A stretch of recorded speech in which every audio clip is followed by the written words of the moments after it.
Okay, today's topic is we're going to talk about the Aseres Yemei Teshuva in general and Shabbos Shuva, in particular.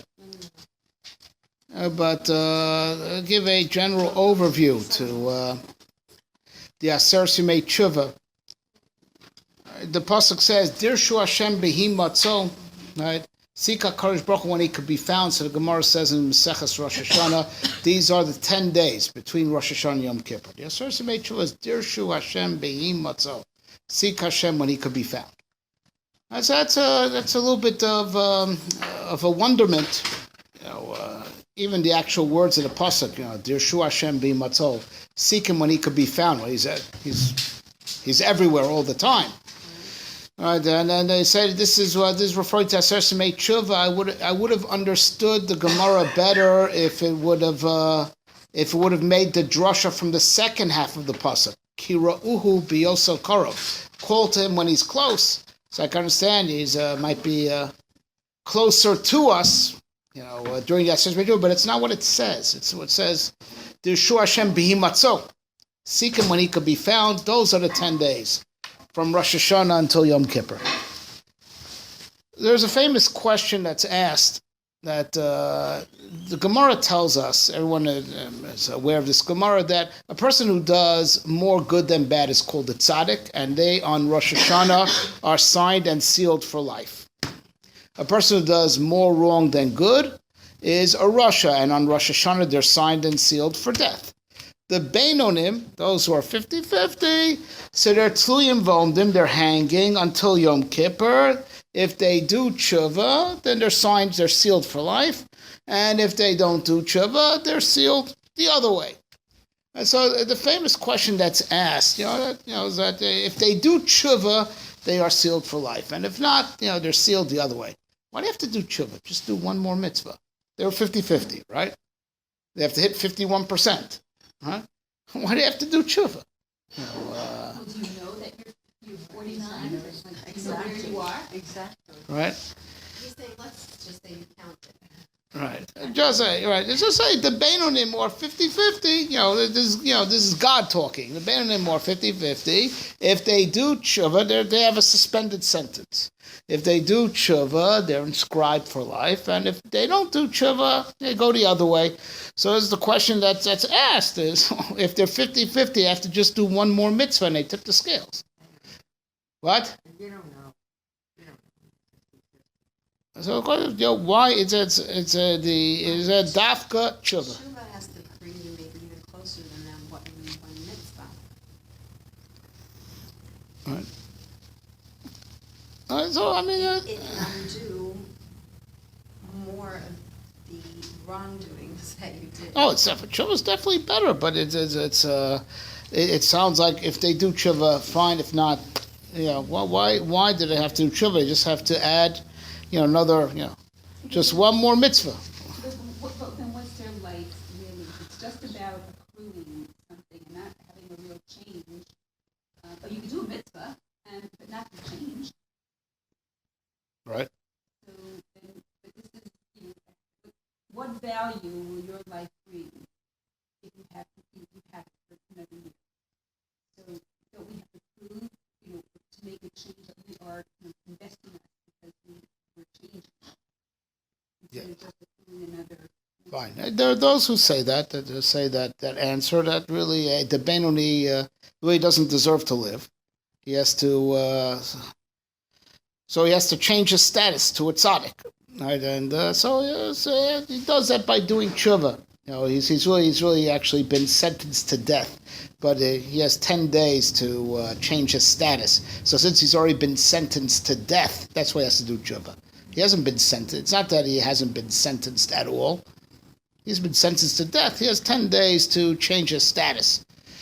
But when there's a gzeira already, it takes tshuva. There are those who said that answer, and I'm not disagreeing with that answer. I want to raise a whole nother angle why tshuva is the one thing he must do for a different reason, in addition to what we just said. He said in Pirkei Avos, Right.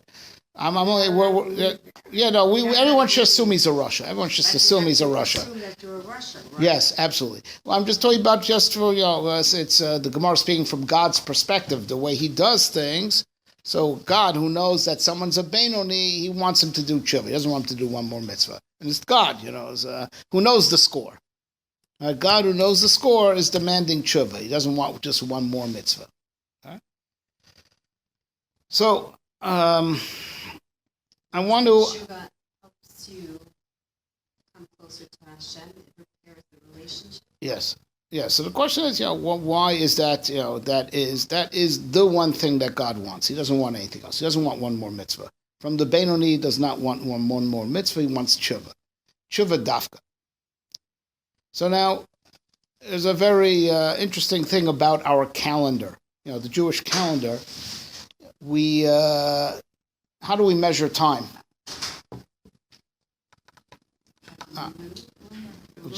It's the moon, but it's not only the moon. We have a lunisolar calendar. And that's why, like this year, we're going to have an Adar Sheni. We're going to have a second Adar to balance out the, we have a lunisolar calendar, not a lunar calendar, lunisolar. It works, we take the sun into account also, and we work, to balance out that the two cycles should stay aligned, as best as we can.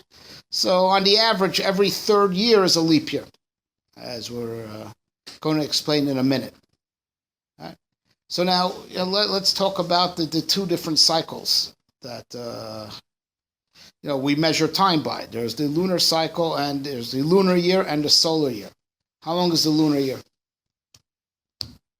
350. What? The lunar. 354 and a half days. Let's round up to 355. Gematria Shona. Exactly. Shin Nun He. Shona. Year 355. Lunar cycle is on. Gematria Shona. How long is the solar cycle? 360. Right. 365. It's a difference of 10 days. It's a difference of 10 days, right? Right. So so that means that the solar cycle is 10 days longer than the lunar cycle. And we count time by both of them. So here's the amazing thing. So Rosh Hashanah is the Rosh Hashanah. That holiday is on the lunar cycle. It's Rosh Chodesh Tishrei is Rosh Hashanah, right? And that's on the lunar cycle. The solar cycle is 10 days behind. Right? So the solar cycle is 10 days longer than the lunar cycle. So on the solar cycle, it's still last year until Yom Kippur. Yom Kippur is when it catches up. It catches up on Yom Kippur. And we're going to talk about this more on our share on Yom Kippur, not next Sunday, but the Sunday afterwards, Bezrat Hashem. Next Sunday, we won't be meeting. Right? So we'll talk about this more. That Yom Kippur is when the solar cycle catches up to the lunar cycle. All right, and that's of very great significance, so we'll talk about it. It means the Aseres Yemei Teshuva are the 10 days, between the two cycles. All right. It's neither fully 5776 nor is it 5775. Somewhere in between. Because like Benish Moses, right? On the lunar cycle, it's next year. On the solar cycle, it's still last year. So, what's pshat? Right. So, the Sfarim explain that during this neutral zone between the 2 years, what you're actually doing is you have a chance to relive last year. The time in between Rosh Hashanah and Yom Kippur, the spiritual energies of those 10 days is the whole last year in review. And you have one more chance to live 5775 again before it gets stored, where time gets stored to become part of the days of Olam Haba. eternity, I will just say, I don't have time to explain this at length, but we'll just say in a word, eternity is not like, the party that just, you stretch it a little bit more. You bring some crackers, some cheese, some from somewhere, and just keep the party going. It's not the shot. Right? It's eternity is all time together. There's no past, present, and future. In Nitzchias, in Olam Haba, all the days shine together at all times. Together. Hard to imagine. Right? But that's where the days go. The days, when they go into the past, they're actually stored. And all the days, all time, comes back in Olam Haba.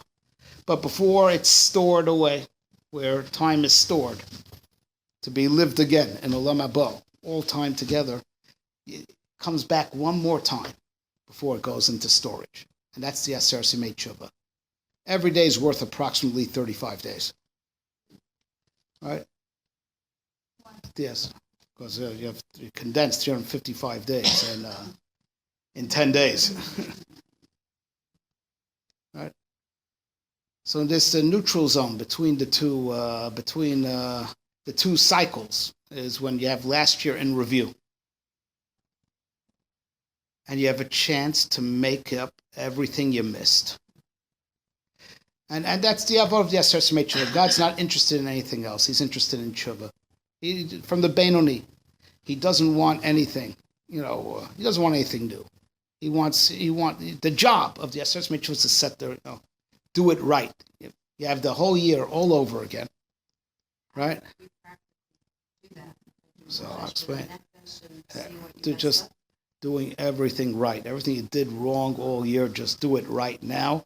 And it's called you relive the year, and you did it right this time. That's what God wants. He doesn't want one more mitzvah. He wants the avoda that he wants. There's nothing more important than the mitzvah that's incumbent upon you here and now. Right? What's incumbent upon us during the Aseres Yemei Teshuva is tshuva. That's why he doesn't want from the Benoni not just one more mitzvah. He wants tshuva because that's what's incumbent. And that is the immediate need. That's the immediate demand. You have a chance now to relive all last year over again. Right? Tshuva is to get it right. Right? This time you could live all of last year all over again. And it's called that all the lost opportunities come back just one more time. That's what it means. Dirshu Hashem behi matzo. You found what you thought was lost. Right? All these opportunities to connect to HaKadosh Baruch Hu that you thought were lost, you wasted that day, you wasted that month, you wasted those hours. Dirshu Hashem, seek Hashem, behi matzo, when he could be found, when you could find everything that you lost. Those are the 10 days from between Rosh Hashanah and Yom Kippur. It's all last year in review. Right? And you could seek everything that you lost. You could find everything that you think you were lost. It's an opportunity to relive the whole year again. Practically, how do you necessarily find yourself in the same situations within that time? It makes no difference. If you avoid all the averos that you did and you do properly all the mitzvahs that you didn't do properly, it's like you rewrote that whole last year. This is in the Shloah Korosh, it's in the Ramak, in the Sefer Alima, and it's also in the Goyin, and there's Chidushim on Rosh Hashanah. So I didn't make this up. No, it's true. Right? It's the Ramak in the Sefer Alima, I do believe. It's in the Ramak. It's in the Shloah Kodesh. And it's in the Goyin also, and there's Chidushim on Rosh Hashanah. So now. Yeah, it's an amazing thing, especially about this year, that the leap years, like this year, that's coming in, are especially misugel for kapara. Matter of fact, in the Musaf of Rosh Chodesh, in the Shanata Ibur, say ula kaparat pesha. It's like, it's added opportunities for kapara. Because says the Vilna Gaon in the place that we just referred to, he says 3 sets of Aseres Yemei Teshuva make up the 30 days of Adar Sheni. The 10 days of Aseres Yemei Teshuva, the 10 days between the cycles. Every third year is a leap year. It's 3 sets of Aseres Yemei Teshuva that make up Adar Sheni. Those are the 30 days. You have to realign the cycles. It's 3 sets of Aseres Yemei Teshuva that make up the 30 days of Adar Sheni.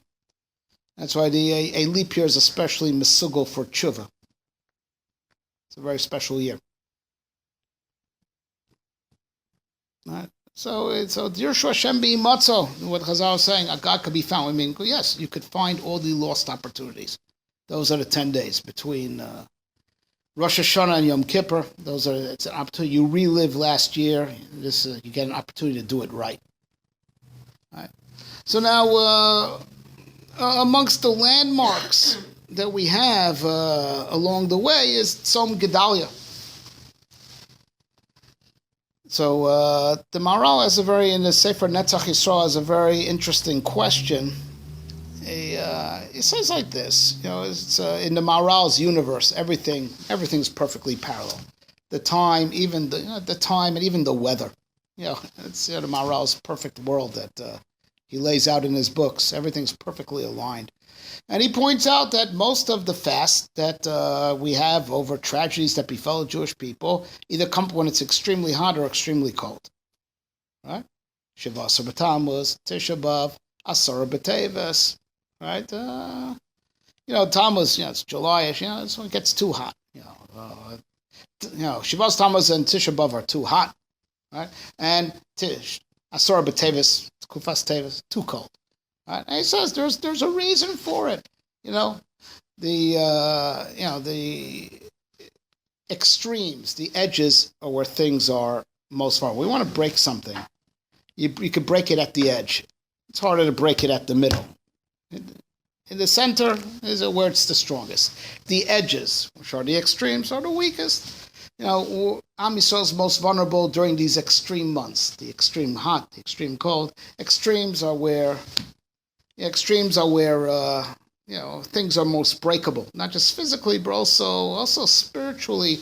Extremists, they're out of balance. They're out of balance. They can't control themselves, and they will steep into the sins that are associated with that extreme that they're on. They're not balanced. You want to keep control. You got to be balanced. Like the Rambam's, he preaches the medium, the golden mean, right? And says the Maharal in that same place. That's why we find all the big holidays are when the weather's great, exactly balanced. Nisan and Tishrei. Right?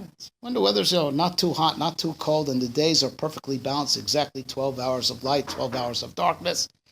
So Am Yisrael is strong during these months. So we have all the mitzvahs. Sukkot. We have Pesach, and that's the Jewish people. We're balanced people, and the balanced months are our strong months. And that's where things are in balance, and those are our good months, right? So that being the case, he asked the question. So we have Tzom Gedalia and Tishrei. Doesn't fit, right? It should have been either in Teves, or in Tammuz. If it's a type of churban, then it's just in the wrong place. Right. It's not an edge that you could crack off. It's in one of our it's dead center. It's in one of our strong months. So because of this kasha, he says an unbelievable yesod that Tzom Gedalia, even though it's counted amongst the tzomos of tragedy, the arba tzomos of tragedy, but it's of a different nature than Shiva Asar B'Tammuz, Tisha B'Av, and Asar B'Teves. Right? It's literally Tzom Gedalia. Tzom Gedalia, we're not mourning so much that when Gedalia was he was assassinated. Right? So as a result, whatever protectorate, whatever colony, whatever type of independence that we had, was abolished. It's more mourning over Gedalia ben Achikam himself. Tzom Gedalia. We are mourning him.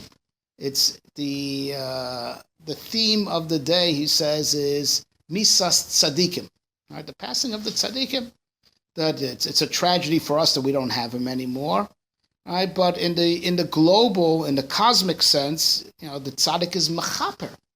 The Tzaddik, is an atonement for his generation. Now it's sad that we needed that as our atonement, and we should have merited to have him with us.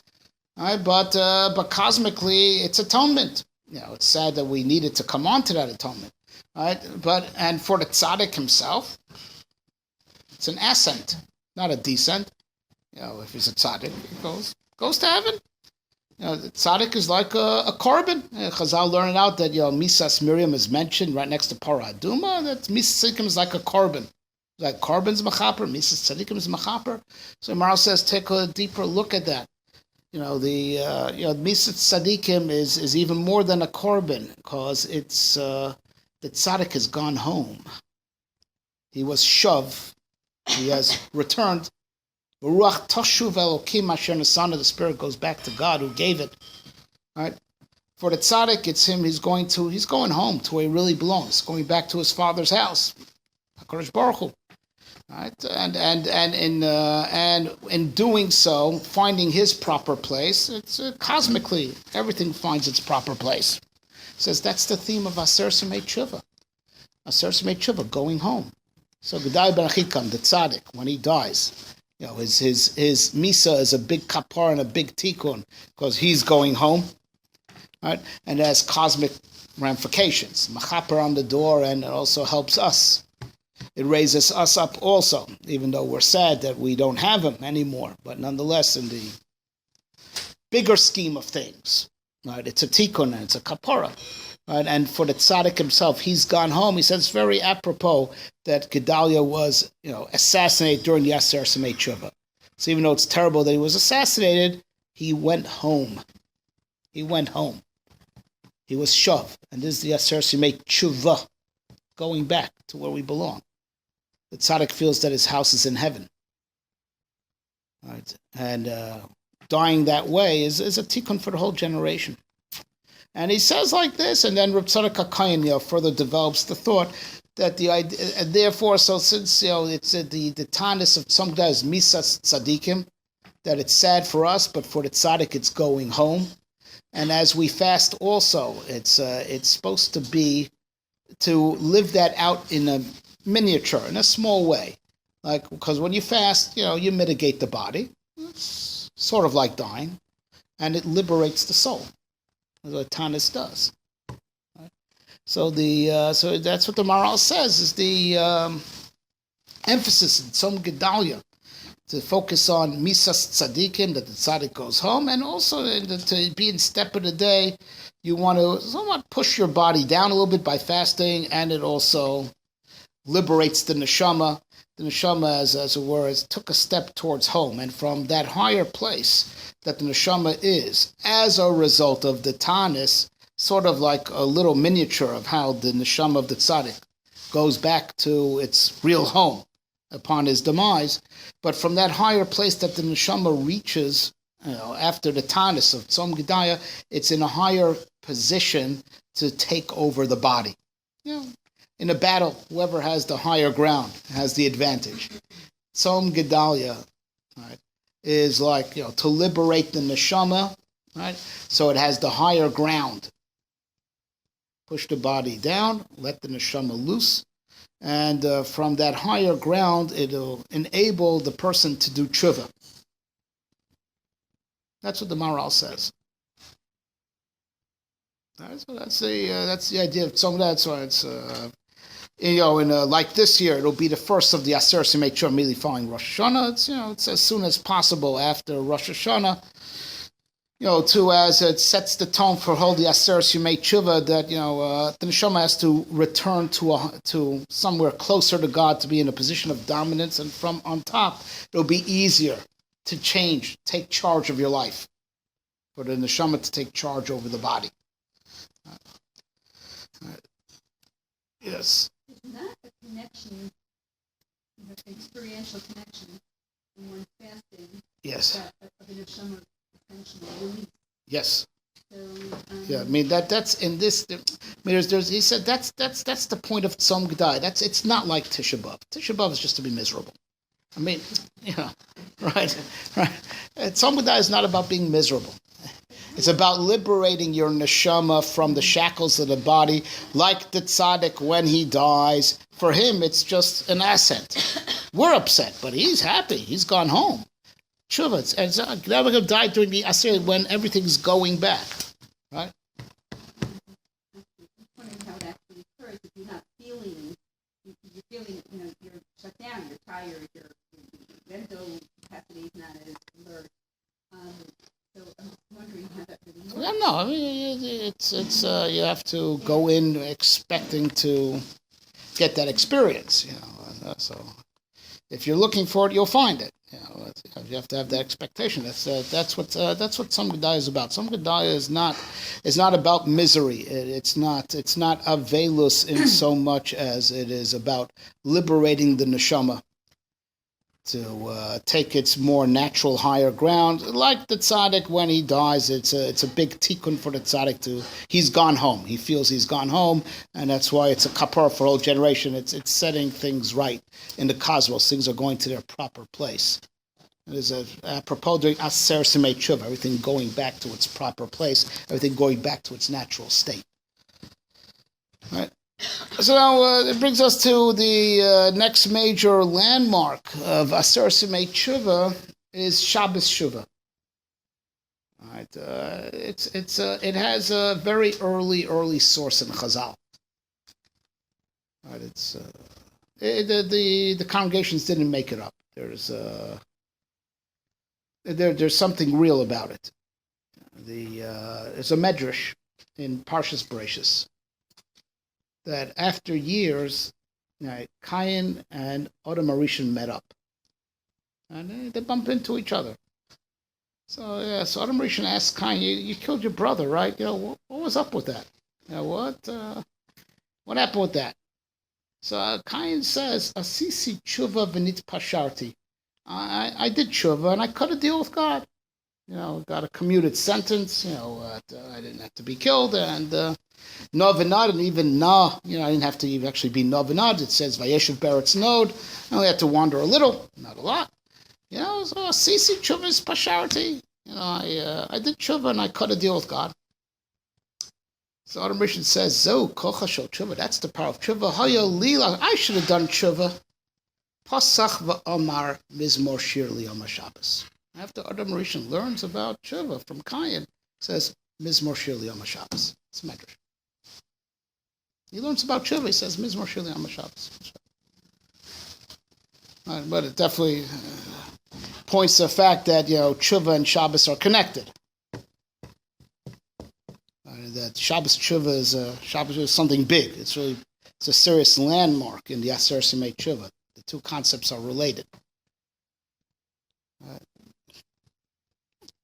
So let's talk a little bit about Shabbos. The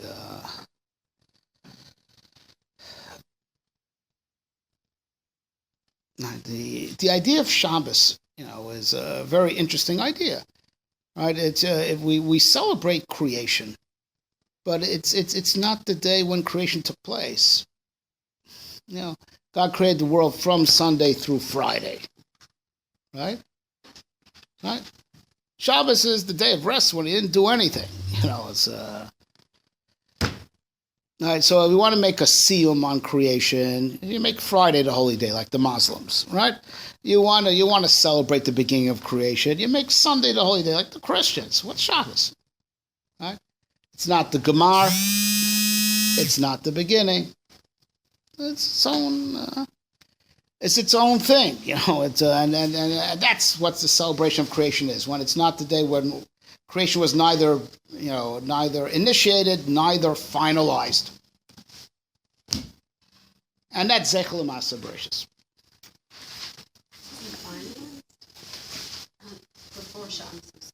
Before Shabbos was finalized. Right, it was still. Shabbos, the whole thing.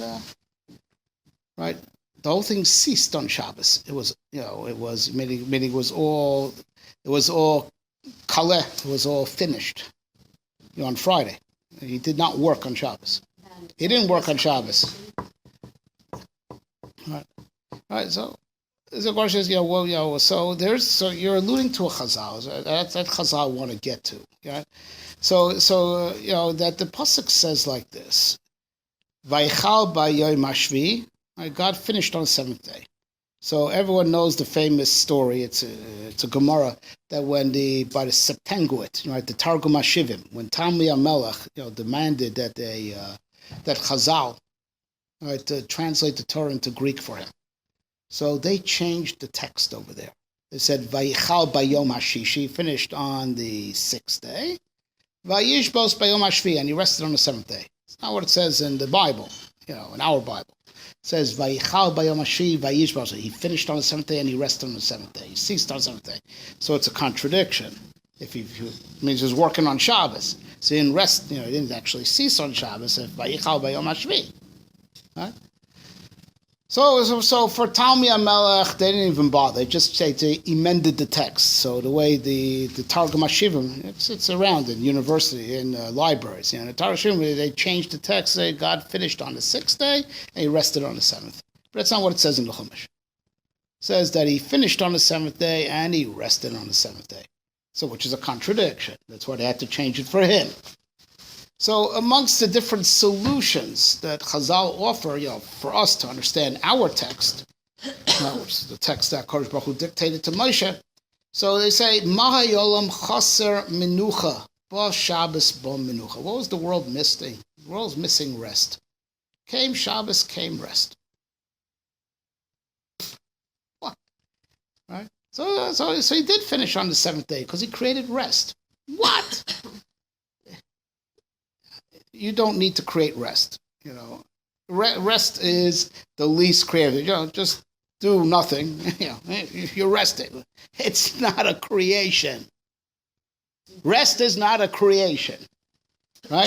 It's not a creation. Like Shabbos, just don't do anything. That's not what Shabbos is about. It's not about doing nothing. It's about learning to feel. Immersing yourself more in spiritual things. It's not a negation. It's a positive thing. It's an action. I don't think Shabbos is just annihilation of activity. But I want to understand what Chazal say. Bo Shabbos, bo menucha. Right. So that's how God finished on the seventh day. Finished by creating rest.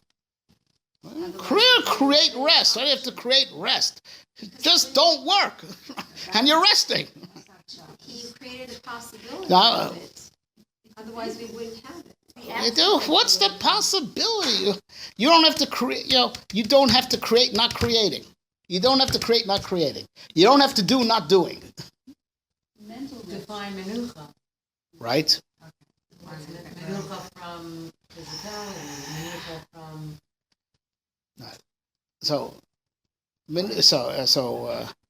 Menucha, as in, at rest, does not mean, as everyone here has been saying, does not mean the just not being, being idle. Right. It doesn't mean being idle. All right. It doesn't mean being idle. It means something else altogether. It means, creating the concept that things are at rest, i.e., they find their proper place. At rest as in at home. At home. Mm-hmm. Being in the proper place. Yes? Yeah, right on. You give the rest of the class. Right. Yeah. Right. Anyway. The menucha mean as in rest, as in cosmic rest, i.e., it is where it belongs. Right? Because during the 6 days of creation, things are just expanding in different directions. Right? Things are just, I talk about the expanding universe. And it's really because Shabbos is a spiritual thing, because seemingly, indeed, in physics, it looks like things are just still expanding and are in perpetual flux, right? But God created a resting point where things find their proper place, nonetheless. There's a cessation of the expansion and how everything pulls in its own direction. So now to make this a little bit, explain this geometrically. Right? And this is in our Sfarim.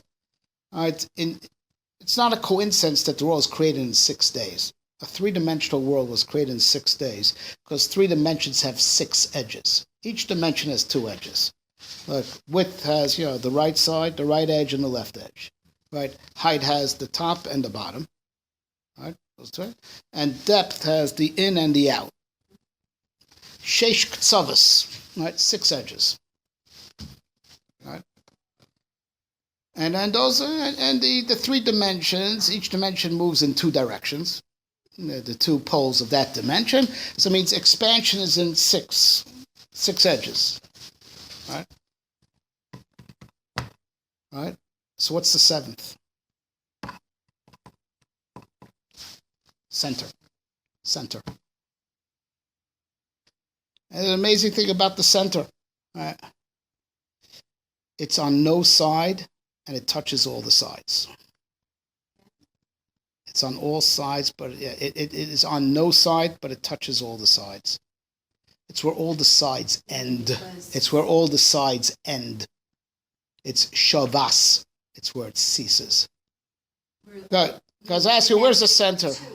Every time I teach this, The point connecting to the center touches. But the center is where it all ends. It all ends at the center.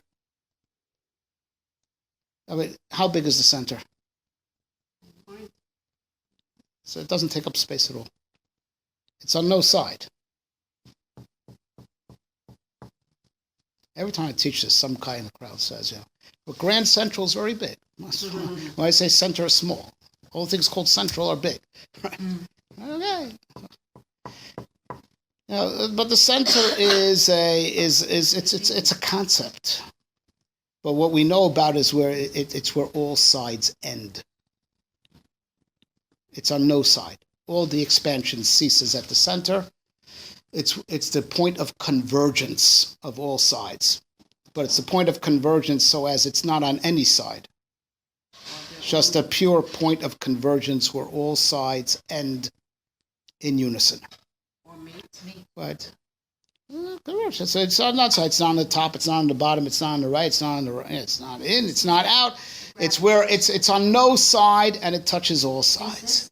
Does this coincide with the law of physics of entropy, where the Earth is constantly expanding? Yes. And Shabbos is anti that. If I would talk to a physicist, then I would tell them, or ask them, that on the day of Shabbos, all activity, all of this entropy, the law of thermodynamics would cease on Shabbos. He would look at me and say, "Oh, it's crazy." Yes. Yes. No, that's all right. Right. It's very spiritual. Right. I always want to know, how do I talk to a secular person? If I talk to a secular person of this kind of stuff, right, they're going to look at me as if, okay, she's a fanatic, she's an ignorant lay person, she doesn't know anything. I'm not even going to talk to her. I'm not going to deal with her because she's totally out of the loop. Right. I want to talk to somebody, a physicist, right, and I want to talk to them in their language, and I want to say to them, the second law of thermodynamics does not work on Shabbos. He's going to look at me like I am absolutely out of my mind. So how do you explain this to them? So what do you say to them?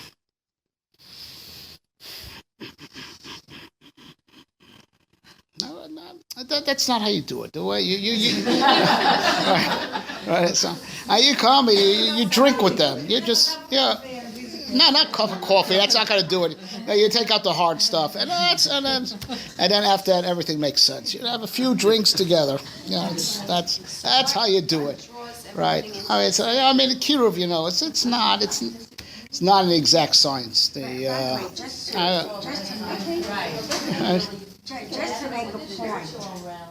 Right. Fine. I've been dabbling. I don't know anything about physics. I'm not a physicist, but I've been dabbling. The thing is, they do say that they don't even understand the mystery of why the Earth is constantly expanding. They don't really know why. Yeah. They themselves admit that they don't know the answers to everything. Right. So yes. I could just tell them, you don't know the answers to everything. This is one of the things you don't know the answer to.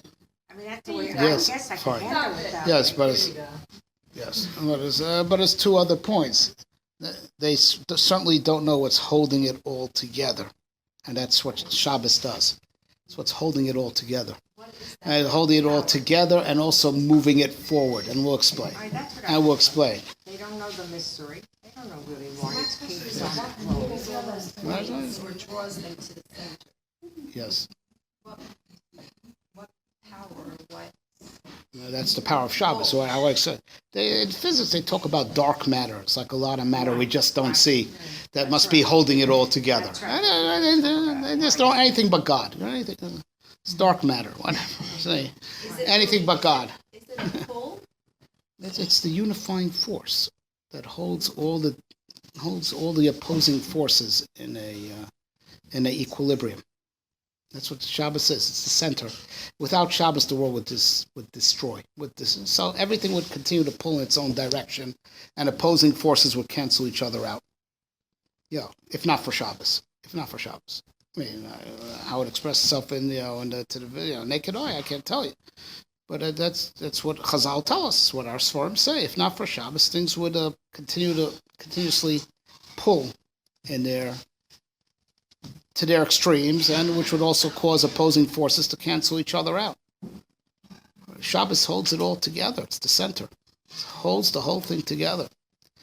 Right?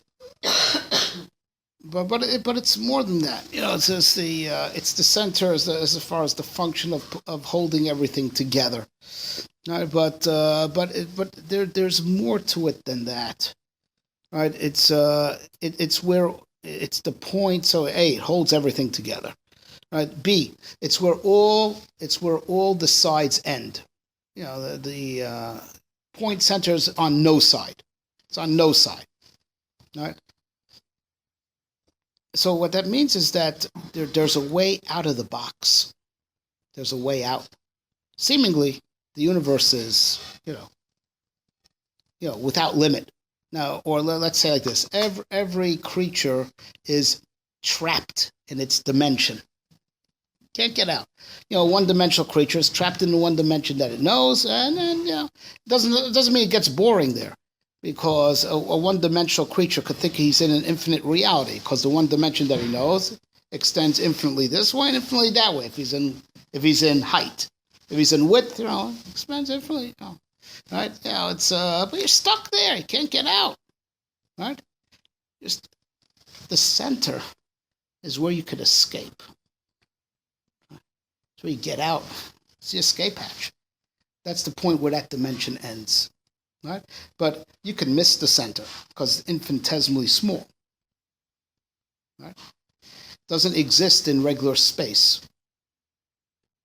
So now you can understand a little bit of what it means. Shabbos is a gift from God. Kodesh says, "Matana tov yeshi beis ganazai Shabbos Shema." I have this wonderful gift in my treasure house. It's called Shabbos. I'm going to give it to the Jewish people who I love. What do you mean? It's Saturday, man. What's the gift? No, Saturday is not Shabbos. Saturday is not Shabbos. Right? Saturday is not Shabbos. Saturday is just another day of the week. That's Saturday.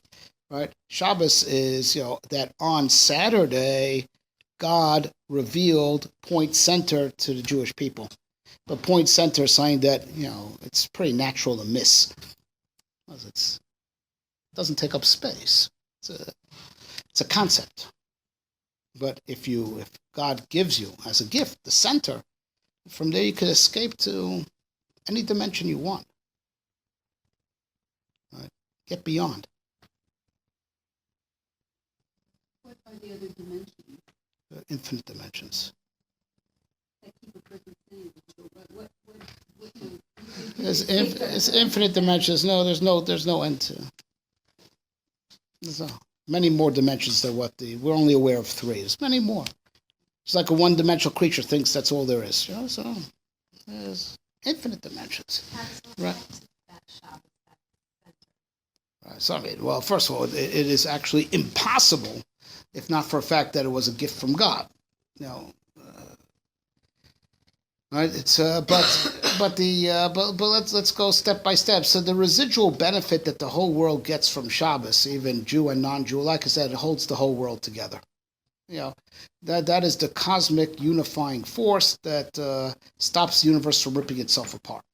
It's point center, as in the idea of central, keeping everything anchored together in a cooperative system. as opposed to the opposing forces, canceling each other out or pulling in their own direction. That's that's the residual benefit that the whole world gets from Shabbos. But then if a person has access to Shabbos given to a gift, you could get beyond, you could get past. We'll talk about it. I mean, it's not really just material for one lecture. It has to be quite a few workshops. So on Shabbos, which is a gift from God, right? So aside from the fact that it's where the universe ceases to pull in it, each force ceases to pull in its own direction. That's what holds everything together. Like I said, that residual benefit the whole world enjoys. All right, but if you have access to the center itself, you go anywhere. You're unshackled from the dimension that you're in. But it's a gift from God. Right? It's a matana. So that's why Goyim don't have Shabbos. So it's not out of the pasuk that's in Parshas Noach. They're talking about the rotation of the seasons. Kind of lo yishbosu. Right? The seasons just don't stop. For a guy who doesn't have Shabbos, life just goes around in circles. SOS. Right? As I say. Same old story. Right? Goes around and around and around. So doesn't stop. Right? And the world, and so to the physicist who doesn't see Shabbos, it seems like it's all the same thing. But once you're aware that there's Shabbos, you realize something else, that it's not what it looks like. Because if there's really a point of convergence, where all the edges ended, that means that when it comes next week, it's a new reality. Because the 6 edges all converged, right? Right? That means that next week, starting Sundays, it's a new expansion. Right? You know what it's like? It's like destiny itself. And this Ramchal says this in the Derech Hashem, but it's quite a few chapters away from where we're holding right now. It's in the 4th section. It's chapter on Shabbos. It says, how's destiny itself work? 6,000 years, right? We'll just, every generation does what they want, but it's not going to go on forever. Right? Shitaf Eshnin Have Alma, 6,000 years, the world's going to last. Chad Chorov, 1 millennia, God's got the 7th millennium, God lays the whole thing desolate. Closed. Ulesof Elef Shana HaKadosh Baruch Hu Chayzer Mechashal. And in the 8th millennium, which is like the Sunday of the new week, the 8th day, HaKadosh Baruch Hu renews the world. It's a new world. It's not going to go on forever. At one point, it's all going to close down, and we're going to move on to a higher reality. It's not going to go on forever. We're not locked into this. There's a point where it comes to an end. Game over, and we're going to start on a higher level, whole different plane. This is not going to go on forever. Right? Shabbos shuts down the expansion of the universe, right? So as the new week is on a higher level. So in the words of the Ramchal that we just quoted, you have to view every week as like a mini destiny, right? 6 days, is the expansion. The 7th day, that whole thing got shut down. So comes the Sunday. You're on the whole higher plane. And as a matter of fact, the way we're moving through time, which is this pattern of 6 millennia and the 7th, shutting it down so as to open up a higher reality afterwards, right? We're moving through that sequence in a parallel way. 6 days and then Shabbos, and the new week is on a higher level, and that's how we're progressing towards that 7th millennium, by doing it in mini, week by week by week. Yes? What's the big placement on here? I'm saying if 8 is on Hama, so between what encompasses that shutting down? 1,000 years. Tzadikim shak al korshwal sem krafayim v'shatim al pnei amayim. During that time, the tzadikim sprout wings, as it were, and just watch the world, and then be rebuilt. That's like a Shemitah concept. Yes, it's like a Shemitah. Absolutely. Yes, absolutely. Yes, the Shemitah follows that pattern. Absolutely. Correct. Same idea. The seventh is, for us, the seventh is not just another day. It's not just another natural force. That's the way it is for them. For us, the seventh actually represents the center. And where everything, the point of convergence with the whole thing, is mushbat. Where Shavsa Oretz Shabbos Hashem in Shemitah, the earth, the Sabbath of the earth, the Shvita, or it's, the Shvita of the week, or it's the grand, cosmic one in the seventh millennium. That's where it ends. It's not going to go on forever. There's a point where it ends, so you can move on. It ends to restore, it's also to move on. Yes, to move on. But for a person who doesn't have Shabbos, next week looks the same as last week. Right? There's no progress. And in the time of Yovel, a slave could become free. In other words, he is now being restored to freedom. That's right, Yovel, that's correct. So there is a Shita in Mekubalim that this seventh millennia thing that we spoke about is going to have in seven times over Olam Haba is the Yovel. So that's, you're not running anywhere, are you? No, it's going to take some time. What? Yeah, okay, no, it's also machlokas, even like that shito, which cycle are we on right now? Okay, whatever. Patience. It'll happen when it'll happen. Look, but anyway, the scheme, of the Shabbos is that it closes it down so you could move to higher ground. Otherwise, it just goes on forever. You just can't break loose. Right. But this is and there's another point over here, right? That the actual notion that time is progress. How do you look at time? This is like a question.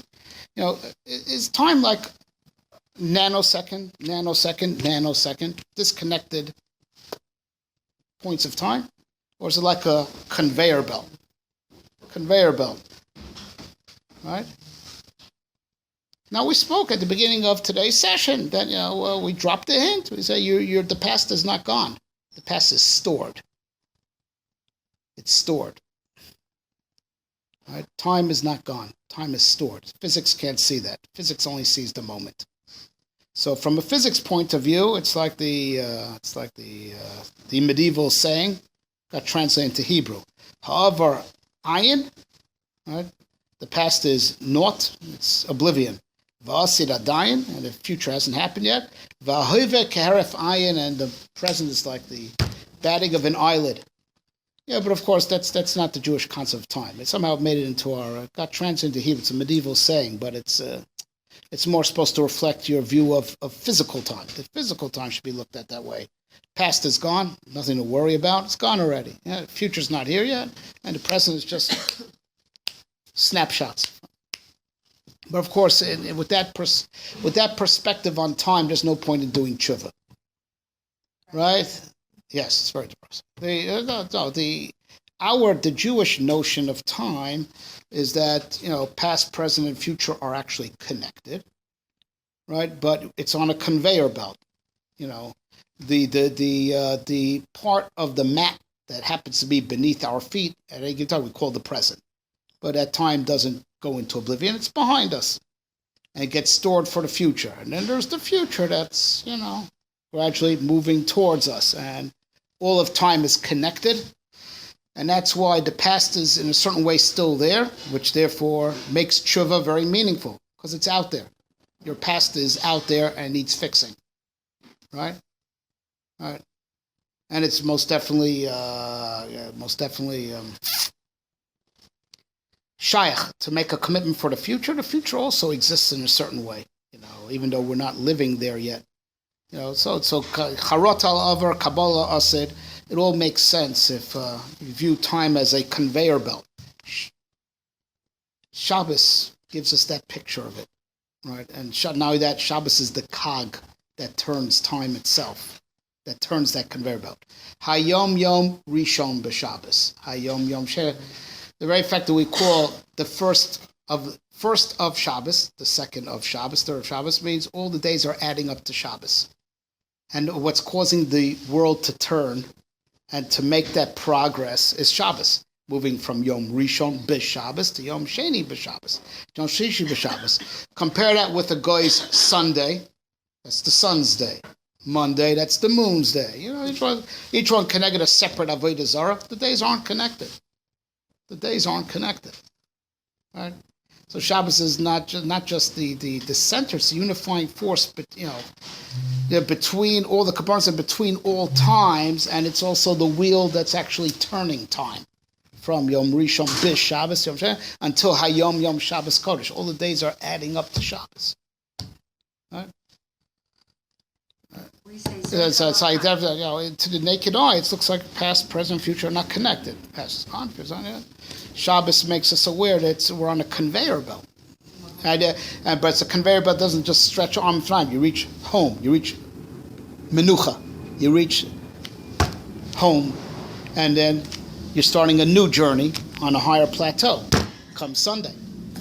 When we say Zachor L'chaim or Chafetz B'chaim, we should remember life. They use the word zikaron. Right. Is that because of time? The fact that yes, time is stored in God's memory, as it were, and that's what it means. Ein shikha lifnei kisei kvodecha. There's no forgetfulness before. God doesn't forget. No, it's stored in the divine throne. That's where time is stored. It's all part of the divine throne, and that's it.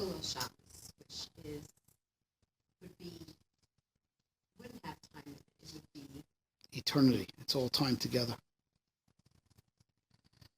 Right? But this is, everyone understands that this is a miracle from God. This is a miracle from God. That Shabbos is a miraculous creation that performs all the functions that we enumerated, and it was given as a gift to the Jewish people. It's a gift, right? So now the Jewish people don't make Shabbos. It's given to us as a gift. Shabbos is not like Yom Tov. Yom Tov, if the Bezdin is Mekadosh Chodesh, it's Yom Tov. And if not, if we ever, God forbid, lose the calendar that was set up by Hillel Nasiah, Hillel II, right? There'll be no more Yom Tov. Am Yisrael makes Yom Tov. God makes Shabbos. Makes no difference. You made Kiddush, you didn't make Kiddush. Shabbos comes, because with the natural movement of the universe itself, sun sets on Friday, Shabbos comes in, does not require any human intervention. It was given to Am Yisrael as a gift. It's God's day. So we made it Baruch Atah Hashem Mekadosh Shabbos. He sanctifies Shabbos. Right? Whereas Yom Tov Mekadosh Yisrael V'Azmanim Am Yisrael got Kedusha, and we make Yom Tov. Shabbos God's day. It's God's day. Right? It was given to us as a gift. That's not bound by time. The aspect of Shabbos is beyond time. On Saturday, the Jewish people have Shabbos. The rest of the world's in Saturday. Right? But it's a gift. It's a gift from God. Now, so it's just like God makes Shabbos. Our Zachar Yom Shabbos L'Kachot Kiddush that we make doesn't make Shabbos. God makes Shabbos. We just are commanded to remember it. Right? This is so necessary for the world, though. Yes. Why isn't everybody?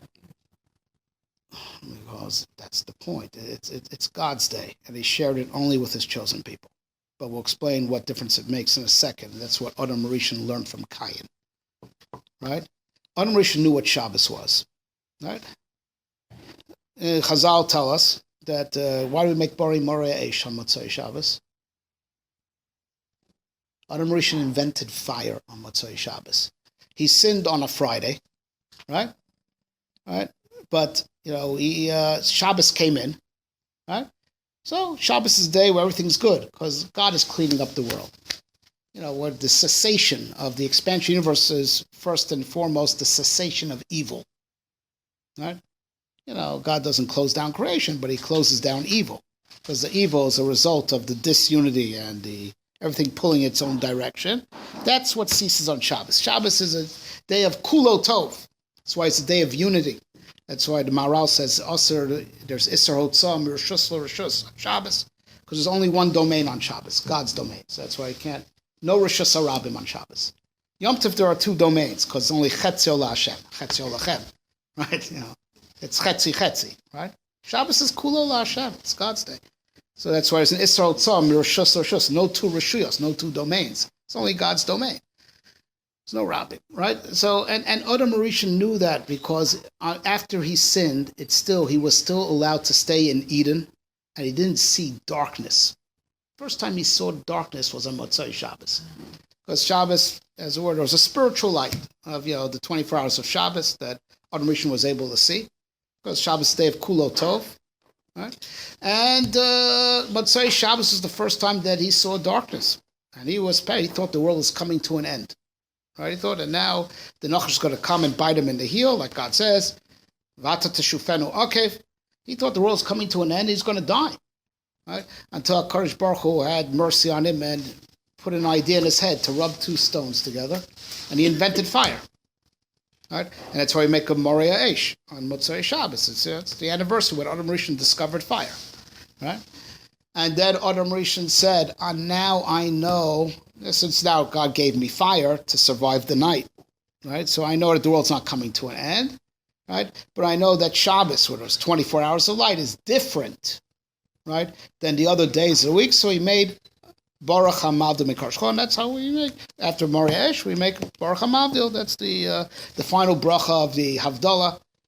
That Adam Rishon said the brachas in that order. After he invented fire, he came to the realization that weeknights are going to be dark, but Shabbos is special, and therefore HaMavdil came to understand the difference between Shabbos and the weekday.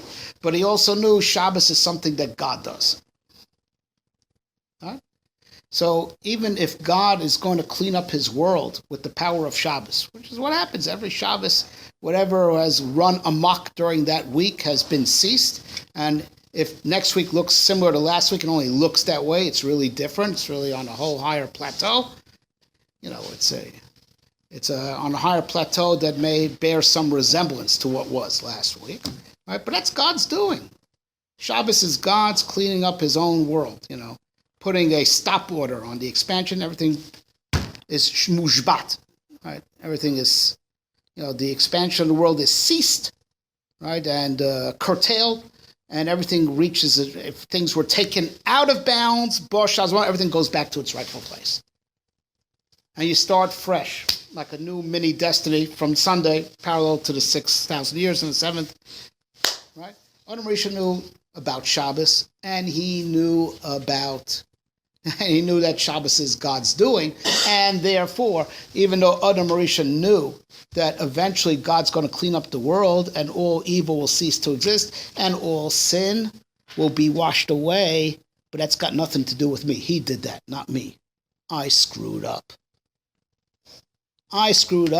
Shabbos is going to clean it up, which is God cleaning it up. Then he heard from Cain that there's such a thing as Teshuva. He understood Teshuva's power on loan from Shabbos. The Shabbos principle that evil could come to an end, right, and be brought to a stop, and there could be a fresh start, because the next week is a fresh reality. This other universe converged, things were brought back to their proper place, and you're starting new again from every Sunday. All right, that's right. He understood that Teshuva is power on loan from Shabbos. The Shabbos principle could be extended.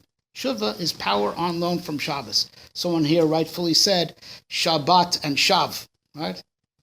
Things to come back to their place. He understands. So he Pasach V'Amar Mizmor Shir L'Yom HaShabbos. Anyone ever read the Mizmor Shir L'Yom HaShabbos? Befroach Rishayim K'mo Esev. Ve'atzitzu Kol B'Lavim. The Rishayim, they sprout like grass, and V'atam Roshem, talking about the cessation of evil. And no Mizmor Shir L'Yom HaShabbos, talking about, that HaKadosh Baruch Hu is going to defeat the Rishayim. Right? Talking about the course of destiny, the end of days, right? At that time, right? Tzadik Hatamar Yifrach, right? Lagi Ki Yashar Hashem Tzorei at the end of time, we want to test God's right. That's all Mizmor Shir L'Yom HaShabbos, right? Because Shabbos is all about, that the world is not going to run amok forever. As a matter of fact, every 7 days, every seventh day, it's called to order. It's called to order. So you understand from Kayin that man could tap into the power of tshuva, the power of Shabbos, say and do tshuva. Tshuva is the power of Shabbos. Right? As it were, God shared his day with us. He shared the power of Shabbos with us. Right? He thought that Shabbos is God's only doing. But he realized that if there's such thing called tshuva, it means that man could tap into the power of Shabbos. It's when you with tshuva, you're making your own little Shabbos. Yes, just like right. So no, but it has tremendous ramifications to that Am Yisrael. Going back to God says, there's Shabbos, but it's a special gift for the Jewish people. It's very interesting. It has two cosmic ramifications, right? That even above and beyond, it could be Adam Rishon felt that he was the only Jew at the time, so maybe he felt that he also, but the fact that we have Shabbos and they don't makes two distinct differences between us and them. First of all, there's a famous concept of the Pintel Yid. They speak about a lot in Chassidus, but it's already a Rambam in, of all places, Hilchos Gerushin, in the laws of divorce. Right? There's a very interesting Rambam in the laws of divorce. Right? Again, we don't do the cattle prods or anything like that, but let's say we would, right? So it's a Rambam on the cattle prods, right? When a person is al-pi bezdin chayiv to divorce his wife, he's being a little bit stubborn, right? So kofin asat shomar rotzani, right? So the obvious question is, it's sort of a contradiction in terms. You beat him up until he says, "I want to get," has to be given not by duress, has to be given by free will. You're beating up on a guy. Right, and so he says, Rotzan, it's a little bit, come on. It's transparent that he doesn't want to. So Rambam says, no, not true. Deep down, he wants to do what God wants. The Yetzer Hara gets in the way, and that's what God invented the cattle prod for. It wasn't for the cattle. It was, right, it was for this guy, right, right. Should have testified for them. Right. It gets the Yetzer Hara out of the way. Guys, so it's a very interesting. It's a very interesting Rambam because because the halacha is it's only if a bezdin tells you. If she hires the mafia, the get's not good.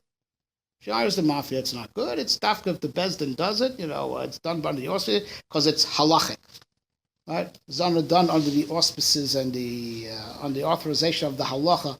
A Jew wants halacha. But if it's done by goyim, it's not valid. It's not. Then we say he really didn't want it. It's some special thing that what's done al pi bezdin. It's the halacha is that way, and it's done by bezdin. That's when it's principle that a Jew wants, whatever God really wants. Just the Yetzer Hara confuses him, and this, nothing like 1,000 volts to get clarity on what you really, really want. Right. So where does that come from? That means the Yetzer Hara can only tempt us up to a certain point. Past a certain point, we said, past a certain level, certain strata, deep down, Yetzer Hara never reaches. Right? You really want deep down what God wants. That comes from Shabbos. That the fact that God gave Shabbos to Jewish people, there's a point where evil ceases. Right? Having the power of Shabbos in us makes it that the evil in us also has its point of cessation. It can only penetrate up to a certain point. The nakuda of Shabbos inside of us, right? That's where the evil just doesn't reach, right? That's what Hasidim call Pintel Yid. That's the nakuda of Shabbos inside of us. That's one difference that being the nation of Shabbos makes. Right? Another difference, right, is the grand answer to the famous kasha attributed to Rabbi Chanan Wasserman. There's a halachic principle of Toeh al Rishon. So if a person regrets doing a mitzvah, he loses the schar of that mitzvah.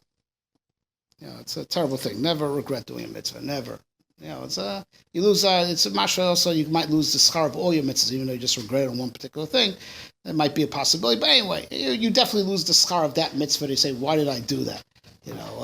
God forbid. You lose the schar of that mitzvah. Your regret of having done a mitzvah, you lose the schar of that mitzvah. So Rabbi Chanan Wasserman, supposedly, but I think others had asked it even before him. Asked a question like this. We say tshuva is a big gift from God, right? that if you regret having done a sin, it's expunged, right? You're not going to get punished for it anymore. It's no big chesed. We find that principle in Jewish law. That's the dinner. I could lose the schar of my mitzvahs also. If I regret doing a mitzvah, I lose the schar of my mitzvah. Isn't it at least fair that the principle go both ways? If I could lose the schar of my mitzvah for regretting doing a mitzvah, so let the principle go the other way also. I should lose the punishment of the avera if I regret doing the avera. So what's the big chesed of tshuva? That's like a rule breaker. It's a law breaker. What do you mean? We find this principle in the other way. It's only fair. It worked both ways. Right? That's his kasha. Right? So the real answer to that kasha is, right, that no, tshuva is different. Right? Tshuva, it doesn't just get you out of the punishment. It rewrites your history. It's like the sin never happened. It's not that you just get, you committed a crime, but you're not going to be sentenced. The crime is erased as if it never happened. Tshuva rewrites your history. Right? When you regret doing a mitzvah is not erased from existence. Like imagine, like you save a person's life, right? But then because you save a person's life, now you got late to the party you're going to. I said, why did I save that guy's life? Now I'm late. I missed the shmork. Right? So, so because you regret saving his life, he's not going to drop dead wherever he is. The good deed is not erased from reality because you regret doing the good deed. You're just not going to get paid for the good deed. Tshuva. That's right. Tshuva rewrites your history. However, that's the real answer to Rav Elchanan's kasha, right? But this answer is only true by Jews, not by goyim, right? So even a goy could do tshuva like the people of Nineveh, and this is written, without dealing with Rav Elchanan's kasha or Tzadok HaKohen, right? It says that by when God obviously accepts even the tshuva of goyim, the people of Nineveh that Yonah went to were goyim. Right? By them, their tshuva is, they don't have the power to rewrite their history. So, of course, God accepts the tshuva, and there you are, and Nineveh wasn't destroyed. You get a commuted sentence, or a suspended sentence, or, you get off the hook on the technicality you did tshuva, but, you can't expunge your record, right? Because they don't have Shabbos. So, of course, you say sorry to God, God accepts the apology. No different than if you say, I'm sorry I did a mitzvah, he accepts that also, right? That's the way it is for goyim, because they don't have Shabbos. We have the power of Shabbos that really causes the cessation of evil, right? That moves the power of, God shared with us the power that moves the world to tikkun. So because we have the power of Shabbos within us, we have the power of tshuva that really makes tikkun, that really rewrites our record, that really expunges the crime, erases the crime from reality, erases it from history. Yes? Is that why the Shabbos was needed? Jews being all over the world to have Shabbos and free Shabbos so that it is a global world cleansing I would imagine it makes no difference if all the Jews were in the same time zone. But what you are saying, but what you said is true. The Nefesh HaChaim says as far as Limud HaTorah. Said like this. Nefesh HaChaim says is in Shardat regarding Limud HaTorah as well. Because back when in the Zman of Beis HaMikdash we had big masmidim, right? There was always, you could be sure, even if all the Jews were living in Israel, those people were learning around the clock. There was never be a moment where there's nowhere in the world where no one's learning Torah. But since, we're not that studious anymore, so to ensure that there should always be someone in the world learning it, God spread us over different time zones. That's what Chaim says. Right. While you're speaking, I heard the Rosh, the Ikor. Teshuva has tough shin bays, and Shabbos has shin bays tough. Right. It's exactly in the same accord. Yeah, that's Shabbos. So